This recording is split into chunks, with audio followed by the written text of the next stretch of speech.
Welcome to Horizonte, a weekly series that takes a look at important issues through a Hispanic lens. I'm your host, Catherine Anaya. We live in a time when nerves are fraying over politics, rising prices, climate change, you name it. It's easy to feel overwhelmed and even powerless. But trying times can create an opening to difference makers in our communities. A new book by a Phoenix author looks at ways that people and organizations can create meaningful social impact. Joining me now is Alonzo, author of the Changemakers Toolkit. It is so nice to see you, Catherine. Thank you so much for having me, Catherine. Another Catherine with a C. I love that. Exactly. Well, I'm anxious to talk to you about this very important subject. Let's first start off by talking about what is social impact and why does it matter? Yeah, I think simply put, social impact is about imagining the world as you believe it should be and then taking action toward that world.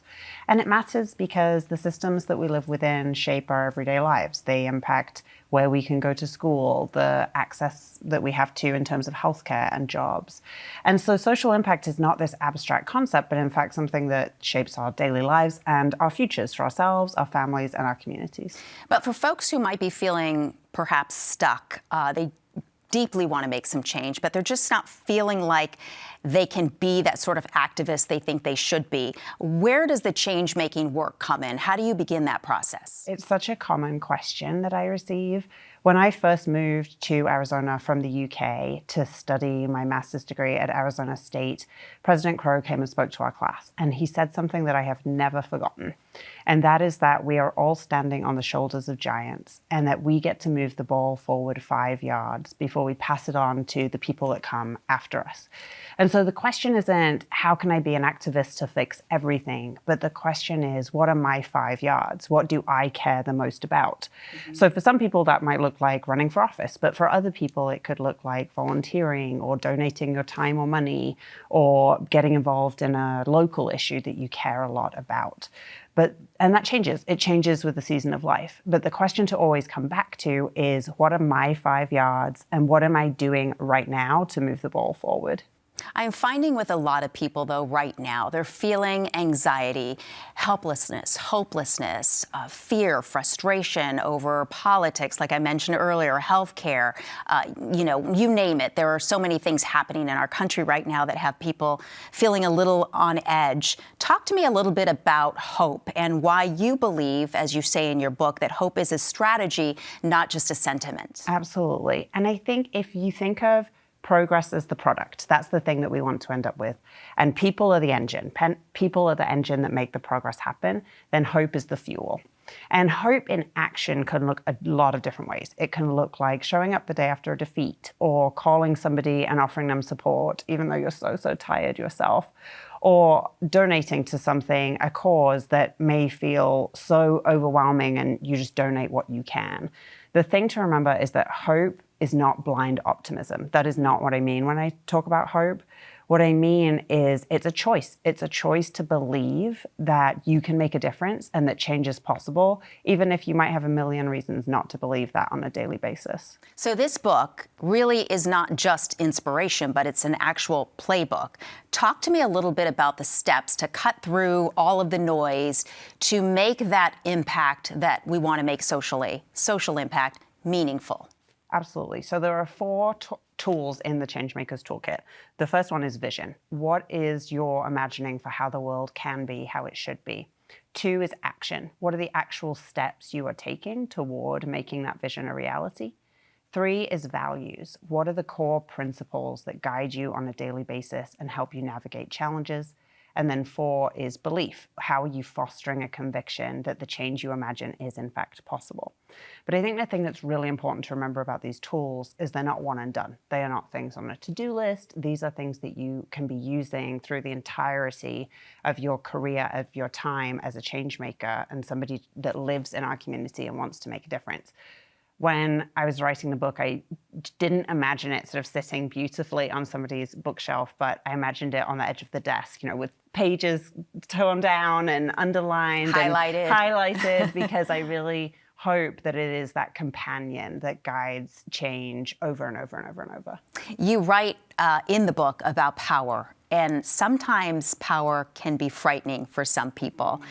What is the biggest misconception that people have, in your opinion, about power? Often when we're thinking of power, we think about power over people, power over outcomes, power over feelings. And really that is a craving for control. And research shows that we come out of the womb with this impulse to want to control our surroundings and our circumstances and the things around us. But it's a fallacy. Like, very few of us actually have any real control over things outside of, us. And if you do have control, if you are somebody that does have that controlling power, it can often be limited, finite, or it comes at a cost. And the other way of thinking about power is power to move forward, power to take action, power to respond with intention. And this is really agency, which is something that we all have. So if control is about domain over outcomes and other people, agency is about domain over ourselves and what we can do to drive impact. And that agency, tapping into that agency, is actually where sustainable, true, meaningful power comes from.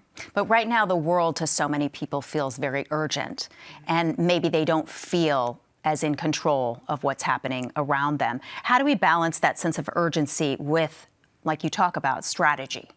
You know, Catherine, I was so lucky to be able to talk to incredible changemakers as I developed the book. And one of the people I had the honor of sitting down with was Terry Goddard, who was the mayor of Phoenix. Yes. He was Arizona's attorney general, and he also led the effort to tackle dark money in Arizona politics. And I asked him, from all of those experiences, what is your biggest lesson about how to make change? And he said, perseverance. You must always persevere. And he said, you must always remember that there are no final outcomes. And after I talked to him, I thought a lot about that idea of there are no final victories. There's nothing that we get to hold on to. And that can be quite sobering. You don't get to bank any change or victory that you have. And then I realized if there are no final victories, it means there are no final defeats either. And today's headlines is not the end point of the story. It's not the final destination. It's just a bullet point on a timeline that keeps going. And so to come back to your question about urgency and strategy, I think you need both. Because if you have urgency without intentional strategy, you burn out really quickly. And if you have strategy without urgency, you will stall out really slowly. And so it comes back to what Terry taught me, which is you keep going, but you have a vision of the world as it should be, and you take consistent action toward that vision. You mentioned, like Terry, you talked to several people who have realized and visualized all of what you're talking about. So can you maybe give our viewers an example or a couple of examples of how that might look to them? So for example, if you don't like the way the schools are run, go become a school board member.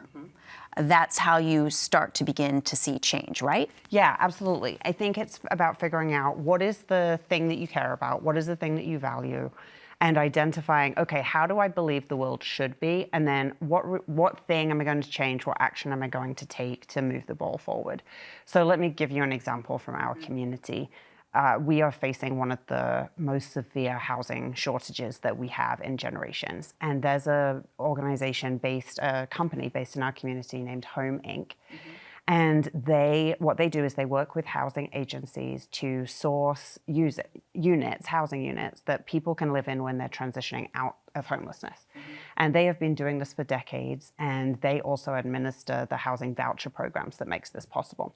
But what they identified is, okay, there actually are not enough property owners and operators that are willing to participate in these housing voucher programs. And so they concentrated on that problem.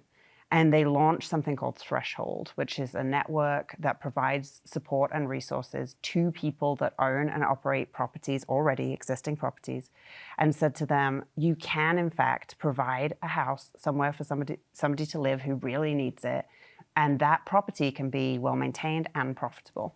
And the results they saw in less than a year were remarkable. They recruited 447 property owners to participate in these programs that hadn't usually. That generated 980 units, which meant that 1,250 people had a set of keys to call their own who wouldn't have what was. Yeah, and it doesn't just change lives, it shapes entire communities. And so what they did is they identified a very specific problem, and a part of the problem that they alone were uniquely qualified to concentrate on. And they thought, okay, how should it be versus how it is, and then how are we going to get there? And they are facing all of the same headwinds that the rest of us are, but they just persevered and they refused, like Terry, no final anything. We keep going. So are you talking about an approach then that can be individualized and work for businesses? And if so, how do you create that sustainability? Yeah, absolutely. So the thing to remember is that change happens everywhere and anywhere, and anybody can make it happen, and anybody can be in a position to respond to it. And I would actually say that all of us are in a position where we have to respond to change.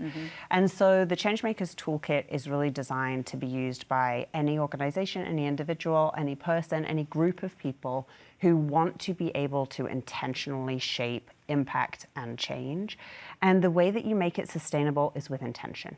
It is about envisioning the world as it should be, taking that consistent, focused action toward that world, and then never losing sight, never losing faith that you are capable of making that change. Taking that first step, no matter how small it might appear to be. I love that you said that. That's exactly what it always really comes down to, is what is the next step? And then you take that and then reevaluate. What is the core message that you would like for people to walk away with from your book? It's pretty simple, which is you can make change. But change does not happen unless you believe change can happen. The good news is that belief in our ability to drive change is actually not something we're born with or not born with, but it's a skill that you can develop.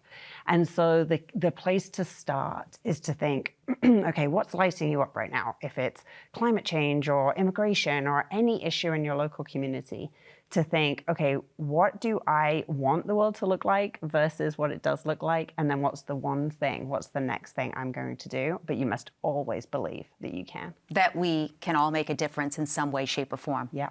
Absolutely. Catherine, I want to remind people that the book is called The Changemaker's Toolkit. It is out right now. Wherever you buy books, please pick it up and support Catherine and her great ideas in this wonderful book. I appreciate it so much. Thank you so much for having me. Yeah, thanks for being here. And that's our show for now. Thank you so much for watching. For Horizonte and Arizona PBS, I'm Catherine Anaya. We'll see you next time.